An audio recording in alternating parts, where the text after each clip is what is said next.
In this video, we will cover receiving goods returned from a customer in Axacute.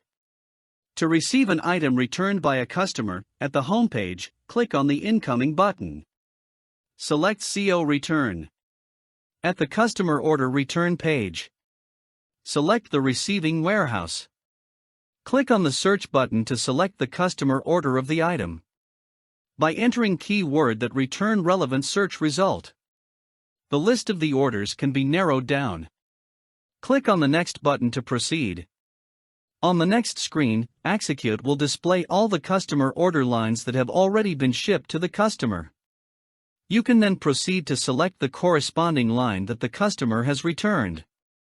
In the Customer Order Return page, first, verify that the item details are correct. Use your mobile device to scan the location barcode label on the rack to enter the location where the returned goods will be kept. Click on the Search button to select the lot number of the returned goods. Or you can simply scan the lot number on the item label.